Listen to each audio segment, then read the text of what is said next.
Welcome to the Table of Grace. Today, we're doing a deep dive into, well, it's one of the shortest parables Jesus told, but honestly, it's packed with meaning. The parable of the persistent widow and the unjust judge. That's right, Luke 18, verses 1 to 8. And our mission today, really, is to try and unlock some of the profound spiritual secrets, the pus hidden in there, especially around prayer. It's such a critical topic because, Jesus sets it up very clearly. He says the whole point is to teach people always to pray and not lose heart. Right. But let's be real, for so many people, prayer ends up being the biggest source of discouragement. That feeling of, never doing enough or not doing it right. Inadequacy. That's the paradox, isn't it? If it's meant to stop us losing heart, why does the doing of prayer so often lead to exactly that? Guilt, feeling like a failure. It often comes down to how we interpret prayer itself. Usually that guilt comes from a kind of works-based mindset. Works-based, like trying to earn something. Exactly. And the source material we looked at points to a really common example of this, sometimes linked to ideas from Ezekiel, this concept of the prayer wall. Oh, yeah, I've heard that. The idea that someone has to stand in the gap, repair the spiritual wall, or else disaster strikes the family or the nation or whatever. Precisely. And suddenly prayer isn't about relationship anymore. It becomes this huge construction project. Like a spiritual relay race or something. Or, like building a wall stone by stone. And if you, one single stone, forget your shift or don't pray hard enough, the whole thing collapses, and it's your fault. Right. And the implication is devastating. God wanted to help. He wanted to step in, but he couldn't because you failed, because we didn't pray enough. Wow, yeah. The weight of that is just immense. It leads straight to condemnation, like the sources say, tears, guilt, feeling responsible for every bad thing that happens because you didn't stand in the gap properly. And this is what we call, superficial piety. It looks really godly, really devout on the surface. You're talking about the power of prayer. But underneath, it's actually giving glory back to yourself.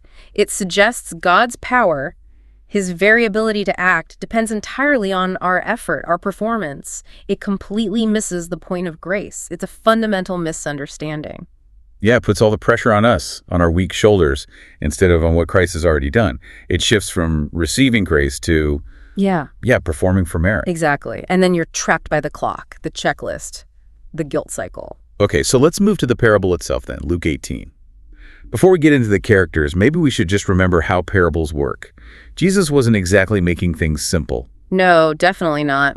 Our research highlighted that he often taught external groups using parables precisely so they'd hear the simple story, think, oh, I get it, but actually miss the deeper spiritual truth. To encourage people to dig deeper, to really seek. Exactly. If the answer seems too easy, it's probably not the full picture. Okay, so with that in mind, let's look at the stated purpose again. To teach people always to pray and not lose heart. It always meant literally praying 24/7. Well, you'd lose heart immediately. Who could possibly do that? What's the standard anyway? Is it praying for an hour? 5 minutes. 3 days straight. There's no standard. So if the literal behavioral meaning leads straight back to the discouragement Jesus wanted to prevent, the real meaning must be deeper. Spiritual, not just action.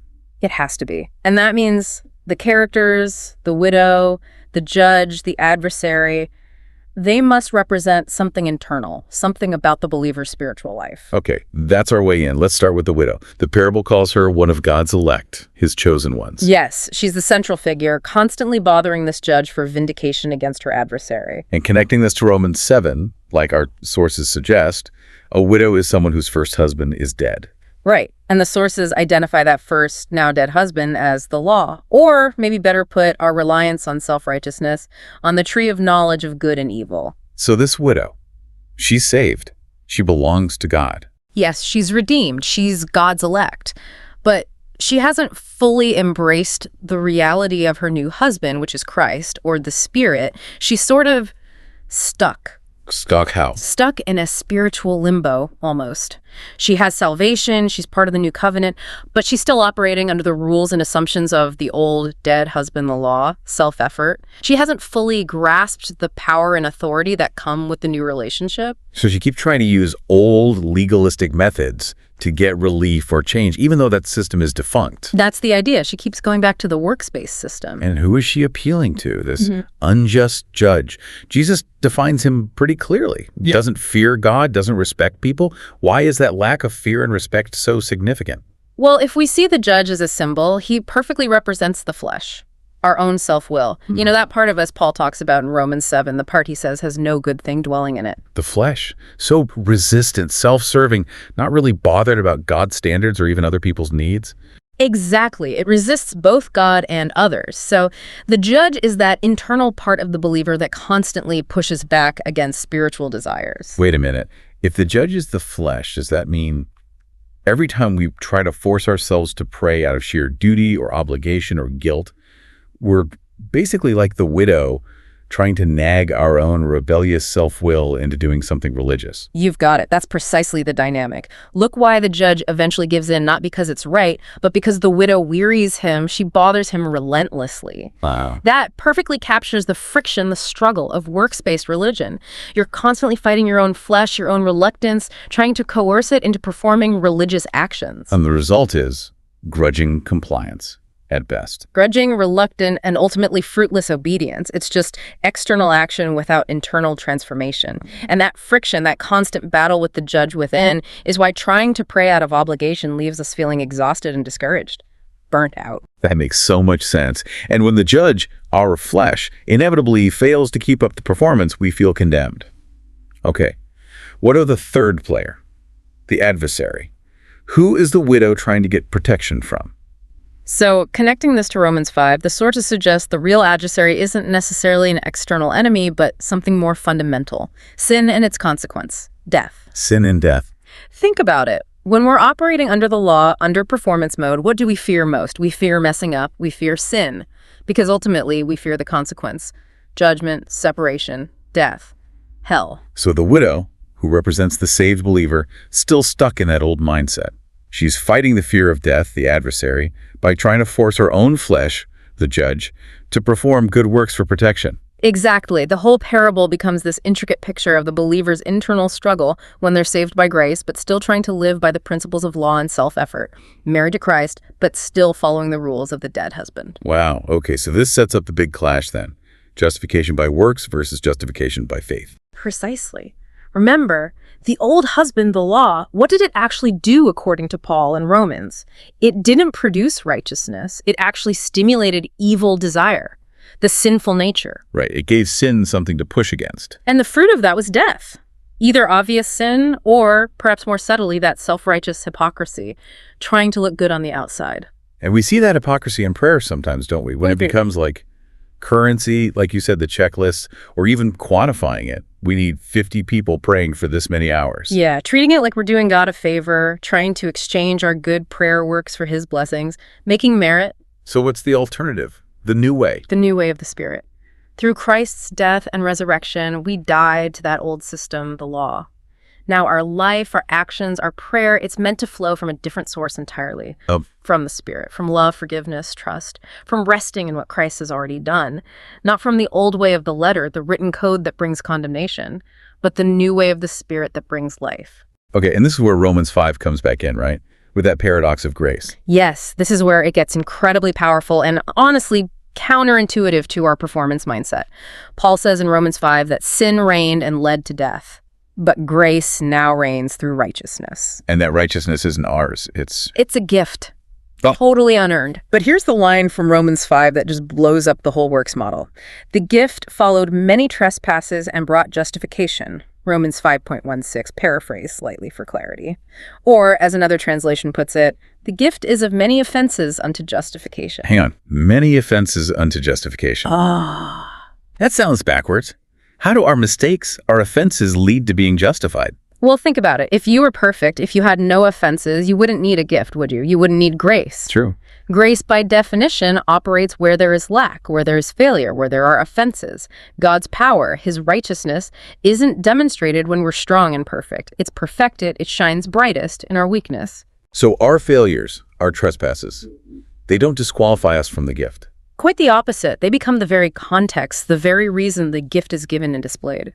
God uses our mess-ups not as a barrier that stops his grace, but as the backdrop against which the sheer extravagance of his imputed righteousness, the righteousness of Christ credited to us, can be seen. He doesn't need our perfect performance.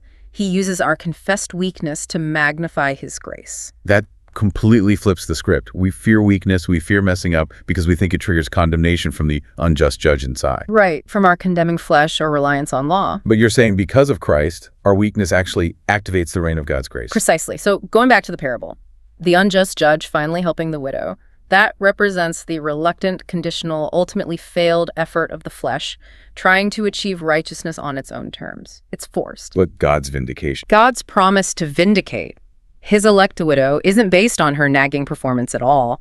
It's based entirely on Christ's finished work. God isn't like the annoyed judge. He's been patient for a long time, the parable says, bearing with our weak, fleshly, often works-based attempts at prayer and relationship. His vindication comes from his own faithfulness and Christ's merit, not ours. Okay.